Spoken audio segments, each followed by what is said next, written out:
अस्सलाम वालेकुम गर्ल्स।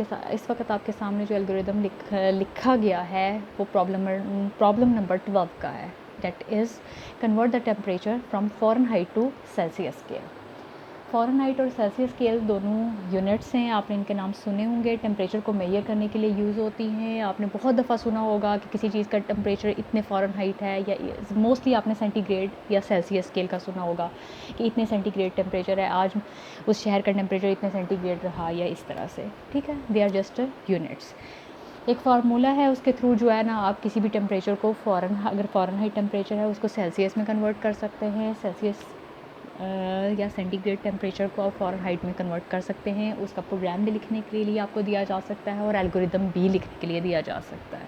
ठीक है, तो इस वक्त इसका आपको जो कन्वर्जन दी गई है वो ये है कि कोई भी फ़ारेनहाइट टेम्परेचर ले लें। उन्होंने दिया नहीं है कि 2 डिग्री है या 100 डिग्री है या 200 फ़ारेनहाइट है। उन्होंने कहा है कोई भी ले लें, convert temperature from Fahrenheit to Celsius. उन्होंने कहा है फ़ारेनहाइट टेम्परेचर को सेल्सियस में या सेंटीग्रेड में कन्वर्ट कर दो। ठीक है, तो स्टेप्स क्या है, बिल्कुल सिंपल सा है। ठीक है, कि आप अगर देखो स्टेप 1 इज़ स्टार्ट। यहाँ पे स्टेप 1 में ही हम कोई चीज़, जब आपके पास वैल्यू दी हुई हो, अगर यहाँ दिया हुआ होता कि फ़ारेनहाइट टेम्परेचर इज़ 50 या 100, तो फिर हमें लेट ना करना पड़ता, हम कहते कि for f is equal to this. लेकिन यहाँ हमें सपोज़ करना पड़ेगा, सपोज़ या let f is equal to 100। ठीक है, फ़ारेनहाइट टेम्परेचर 100 है। अगला स्टेप क्या होना चाहिए, अगला स्टेप ये होना चाहिए कैलकुलेट करने का, और हमें फार्मूला पता होना चाहिए। फार्मूला आपने जहन में रखना है, अपने सेंटीग्रेड में कन्वर्ट करना है। तो C is equal to 5 divided by 9 multiply, computer science में आप मल्टीप्लाई को ये स्टेरिक का निशान लगाओगे, इंटू f माइनस 32। ठीक है, 5/9 मल्टीप्लाई बाई f की जगह 100 आ जाएगा, माइनस 32, और वो कंप्यूटर कैलकुलेट करेगा तो जो वैल्यू आएगी वो प्रिंट C सेंटीग्रेड को प्रिंट करा देगा, एंड लास्टली स्टॉप हो जाएगा। ठीक है, हमारी आउटपुट आ गई। इंतहाई सिंपल एल्गोरिदम है ये। साथ में आप एक फार्मूला देख रहे हैं, f is equal to C multiply by 9/5 plus 32। What is this? आपको एल्गोरिदम्स ये जो 1 बाय 1 में करा रही हूँ, उनके कराने का मकसद ये है कि आपको इनकी अच्छी तरह से अंडरस्टैंडिंग हो, आप प्रॉब्लम को अंडरस्टैंड कर सकें, और फिर उस प्रॉब्लम को अपनी समझ के मुताबिक उसका एल्गोरिदम लिखें, उसका एनालिसिस कर सकें, उसका फ़्लो चार्ट बना सकें, उसका प्रोग्राम लिख सकें, आप उसको रट्टा ना लगाएं। तो इसीलिए हर एल्गोरिदम के साथ में एक उसी से मिलता जुलता कोई डिफरेंट एल्गोरिदम भी आपको देती हूँ या करवाती हूँ खुद।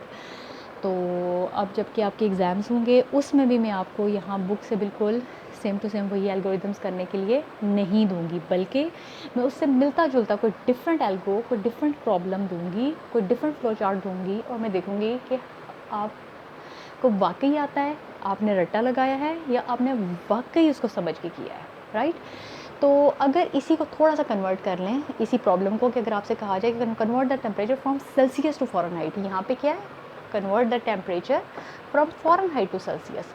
अगर आपसे कहा जाए convert the temperature from Celsius to Fahrenheit, कि सेल्सियस से फ़ारेनहाइट में कन्वर्ट करें, तो क्या होगा? स्टेप 1 यही होगा स्टार्ट। सेल्सियस को आप कोई सपोज़ कर लेंगे, C is equal to 80 degree, C is equal to 50 degree, और कैलकुलेट द टेम्परेचर। यहाँ फार्मूला ये लिखने के बजाय आप ये लिख दोगे।